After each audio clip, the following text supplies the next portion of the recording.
Hola humano, bienvenido a un corto documental de Marginal Media. Era una noche de julio de 1783 cuando nació en Caracas uno de los mayores héroes militares de la historia universal, el libertador Simón José Antonio de la Santísima Trinidad Bolívar Palacios Ponte y Blanco, conocido como Simón Bolívar. Un hombre corajudo que, espada en mano, logró junto a otro grupo de valientes la independencia de Bolivia, Colombia, Ecuador, Perú y Venezuela. Aquel hombre de casi 1,70 de estatura, famoso por sus proezas militares, había conseguido una gran hazaña política, la conformación de la denominada Gran Colombia, una nación que comprendía el territorio que hoy conocemos como Colombia, Ecuador, Panamá y Venezuela. La nación afloró gracias por una parte al Congreso de Angostura de 1819 y por otra a que consolidó legalmente a 3 hermanos siameses que vieron la luz desde mucho antes cuando eran colonizados por el Imperio Español. Incordios y disputas de egos pusieron en riesgo de muerte prematura a los hermanos, que tomaron la decisión de separarse para sobrevivir, dando origen a la República de la Nueva Granada, el Estado de Venezuela y la República Ecuatoriana, que tras más guerras y disputas internas derivaron en lo que hoy conocemos como la República de Colombia, la República de Ecuador y la República Bolivariana de Venezuela. A pesar de ser 3, la fraternidad entre Colombia y Venezuela fue mucho más cercana, quizás porque comparten una frontera de 2.219 kilómetros, mientras que Colombia y Ecuador una de solo 586. La hermandad se fue apagando tras diversas disputas internas, guerras civiles, dictaduras y deplorables ideologías. Nunca estuvieron tan mal como están hoy desde 1831. Colombia y Venezuela, como buenos países hermanos, comparten los mismos intereses, líderes autoritarios que se disfrazan de demócratas, grandes escándalos de corrupción, violencias desbordadas que cobran la vida de inocentes, economías ligadas al extractivismo de petróleo y la megaminería, y como no, el lucro de la producción de cocaína. Intereses en los que ahondamos a continuación para entender el caos que viven dos países hermanos.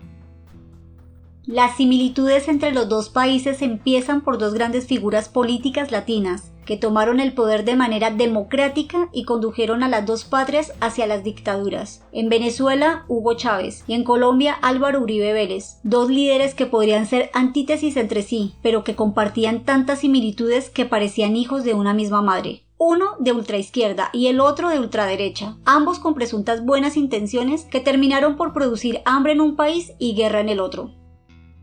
Chávez posesionado en febrero de 1999 y Uribe en agosto de 2002. Llegaron con la promesa de mejorar sus países y de continuar con el legado democrático de sus antecesores, pero sobre todo con el objetivo de acabar con la corrupción y en el caso específico de Colombia con una cruenta guerra. Promesas que fueron solo palabras. Chávez comenzó con una guerra sin cuartel contra las empresas del país, expropiando y coartando la libertad económica que había mantenido décadas el denominado país más rico de América del Sur. Uribe impulsando la economía mientras permitía un derramamiento de sangre sin precedentes en Colombia. Solo en su gobierno se produjeron el 43.50% de las muertes del conflicto armado, una monstruosidad, sin contar con el aterrador dato de los 6.402 falsos positivos.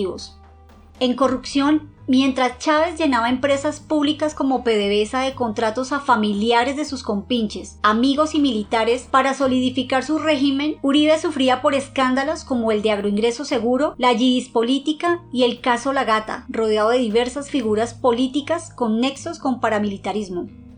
No contentos con eso, en sus gobiernos se dedicaron a hacer todo tipo de triquiñuelas jurídicas para atornillarse en el poder. Chávez cambiando la constitución, iniciando así la denominada Revolución Bolivariana. Los miembros del partido de Uribe reformando la constitución para un segundo mandato presidencial en 2006, que se produjo tras el ya mencionado escándalo de la Yidispolítica. Después pavimentando el camino para sus sucesores políticos, Nicolás Maduro, el actual presidente de Venezuela, Y en Colombia, Juan Manuel Santos, el antecesor a Iván Duque, otro delfín político de Uribe. Y si a esto sumamos la corrupción electoral, caemos en un pozo sin fin. En Venezuela, Maduro tiene tanto poder económico y político que distintas entidades internacionales han denunciado cómo esto ha sido utilizado para mantenerse en el poder, haciendo el mono con supuestas elecciones que solo le benefician a él, elecciones evidentemente fraudulentas. Millones de venezolanos rechazan su mandato, viéndose incluso obligados a migrar porque en su país no tienen que comer.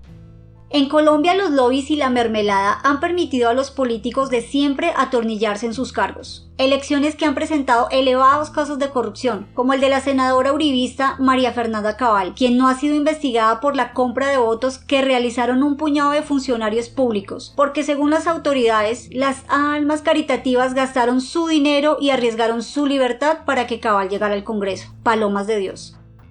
Y hablando de palomas, debería Paloma Valencia solicitar a su familia, los Valencia Lacerna, que cuenten la verdad sobre el presunto homicidio de la niña Elena Lacerna, ocurrido hace no más de 2 años. ¿Y cómo vamos a olvidar los formularios E14 de la registraduría que supuestamente le dieron la victoria al presidente Duque sobre el candidato Gustavo Petro en 2018? Las fotografías de Álvaro Uribe y Duque con el narcotraficante Ñeñe Hernández. Los nexos del papá de Uribe con el narcotraficante Pablo Escobar, tema que tocaremos más adelante.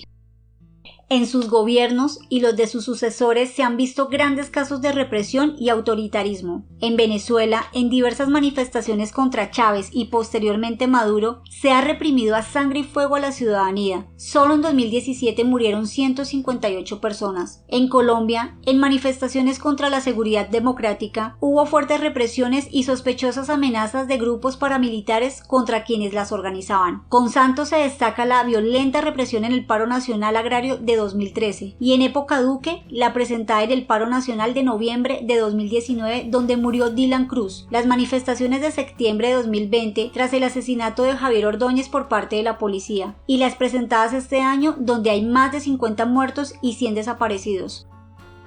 Pero sus gobiernos no solo se destacan por la violencia contra la ciudadanía en general. Chávez y Uribe en el poder persiguieron a la oposición, atacaron la libertad de prensa y sus seguidores catalogaron a la oposición como terroristas, produciendo así que por amenazas paramilitares diversas personas tuviesen que buscar asilo político, persecución que evidentemente no se ha detenido, pues la continuó Maduro en Venezuela y la continuó Uribe en Colombia.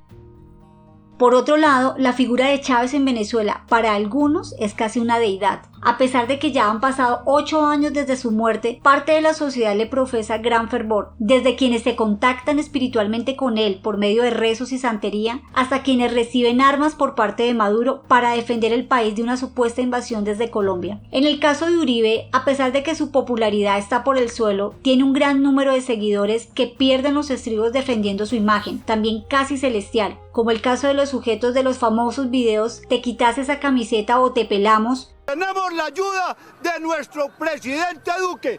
Para que sepas, te quitas la camiseta o te pelamos. Uribe está en el Congreso. ¿Quiénes están en el Congreso? Todos los violadores. Uribe está en el Congreso. La monja uribista.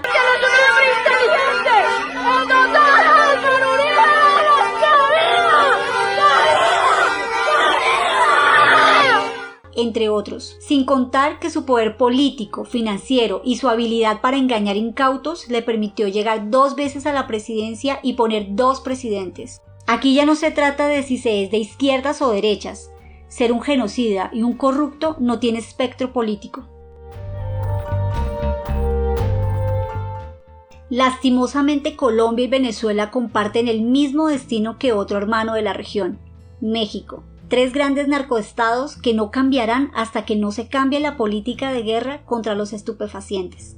En Venezuela, el gobierno de Nicolás Maduro ha estado asociado en diferentes oportunidades con el denominado Cartel de los Soles, el cual está conformado por las Fuerzas Armadas Bolivarianas. Según autoridades internacionales y agencias de inteligencia de la región, la producción y comercialización de droga del cartel se ideó, organizó y desarrolló por Hugo Chávez. El libro Boomerang Chávez de Emily J. Blasco narra cómo en el gobierno del comandante se estructuró la organización que hasta el día de hoy continuaría enviando estupefacientes hacia el extranjero, permitiendo así tener recursos para solventar la burocracia que mantiene a Maduro y compañía en el poder.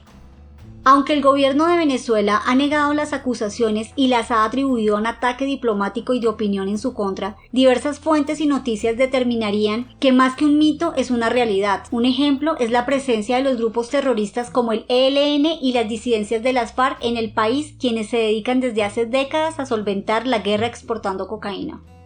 En Colombia, desde hace años se viene hablando de un narcoestado, en el que Álvaro Uribe y sus allegados manejarían con carteles del narcotráfico la producción y exportación de estupefacientes, leyenda que empieza a tomar fuerza tras diferentes noticias que no son investigadas por las autoridades afines al gobierno de Duque. Un ejemplo fue la caída de una avioneta en la isla de Providencia con 446 kilos de cocaína, avioneta de propiedad del esposo de la cuentachistes uribista Alejandra Azcárate, la cual salió desde el aeropuerto militar de Guaymaral en Bogotá. ¿Cómo entraron 446 kilos de cocaína a un fortín militar y de ahí salió una avioneta hacia Providencia? Nadie se lo explica. Según denuncias hechas por el periodista Gonzalo Guillén en su portal lanuevaprensa.com, este modus operandi no sería la primera vez que se presenta, pues desde el aeropuerto El Dorado de Bogotá también han salido varias avionetas con cocaína. Al igual que los sobrinos de Nicolás Maduro están presos por narcotráfico, otros miembros de su gobierno y fuerzas armadas también lo están, y los que no, siendo investigados. En Colombia pasa igual. El hermano de la vicepresidenta Marta Lucía Ramírez, Bernardo Ramírez, estuvo preso por tráfico de heroína en los Estados Unidos. También el esposo de la vicepresidenta ha sido denunciado públicamente por presuntos nexos con el narcotraficante Memo Fantasma. El ex embajador en Uruguay, Fernando San Clemente, fue denunciado por tener una hacienda en Bogotá donde se producía clorhidrato de cocaína. Otro uribista vinculado con el narcotráfico es José Obdulio Gaviria, ideólogo del Centro Democrático y primo de Pablo Escobar. En el caso específico de Álvaro Uribe, dos de sus edecanes políticos, su cuñada y miembros de su gobierno están presos o siendo buscados por narcotráfico. Las economías de ambos países se basan en el extractivismo puro y duro. En Venezuela, el 83% de las exportaciones son de productos derivados del petróleo y minería. En Colombia, casi el 40,4% de sus exportaciones son de los mismos sectores extractivos. Por esta razón, tras el inicio de los confinamientos por el COVID-19 en 2020, produciendo la caída en los precios internacionales del crudo, los dos países sufrieron un fuerte derrumbe económico, siendo Venezuela el más afectado, aunque acostumbrado ya a los ires y venires de una economía débil y atrasada. Y es por la nefasta política económica llevada por el gobierno de Chávez y continuada por Maduro, que el país cuenta con una inflación de 2.959%, superando a otros como Sudán, Zimbabue y Líbano. Por su parte, Colombia cuenta con una baja inflación, lo que le ha permitido ser una de las economías más estables de la región. Sin embargo, basar su economía en economías extractivas le impide sobresalir en economías verdes y siempre en demanda, como el agro, con una gran variedad de climas y territorios que permiten el cultivo de diversos productos agropecuarios. Colombia podría tener un gran crecimiento económico y, cómo no, comercializar productos a bajo costo hacia Venezuela para reducir la hambruna que allí se presenta. Claramente Venezuela debería hacer lo mismo, pero su desarrollo agrario es más precario que el colombiano. Esta ha sido una de las primeras razones de su perdición, ya que no logró la autosostenibilidad como lo hizo Cuba, quien a pesar de los bloqueos y un gran atraso tecnológico puede permitirse el lujo de continuar en pie. Con un sector agrícola desarrollado, los venezolanos no habrían tenido que verse obligados a migrar para sobrevivir. Cifras para 2020 tasan unos 5,4 millones de personas que tuvieron que salir del país, principalmente a Colombia, Brasil, Perú y Ecuador, pues la vida en su país es inviable. En Colombia los desplazamientos han sido principalmente internos, con una cifra superior a los 5,6 millones de personas, campesinos que tuvieron que huir de regiones periféricas producto de la guerra y la pobreza extrema. Curiosamente, a mitades de los 90 y hasta mitades de los 2000, Venezuela recibió centenares de miles de colombianos que buscaron refugio en aquel siamés separado. Viles declaraciones como las de Hugo Chávez en 2009 de instar a la población a prepararse para la guerra. Entonces, señores compañeros militares, no perdamos un día en el cumplimiento de nuestra principal misión, prepararnos para la guerra. O las del pintoresco Diosdado Cabello de asegurar que la guerra será en Colombia. Nosotros vamos a defender nuestro territorio, pero la guerra se la vamos a hacer en el territorio de ustedes. Sumadas al apoyo del gobierno Duque para derrocar a sangre y fuego al dictador Maduro. Y es que la dictadura de Venezuela le quedan muy pocas horas porque hay un nuevo régimen institucional que se está creando gracias al trabajo que ha jugado Colombia y otros países. Avivan más el sentimiento de guerra entre los dos territorios hermanos, conflicto que podría dejar centenares de miles de muertos. Y aunque ese sentimiento belicista no es nuevo, se ha alimentado cada vez que un venezolano o un colombiano con ideas basura en la cabeza se discriminan o agreden, avivando así un sentimiento colectivo de que unos son los buenos y los otros son los malos.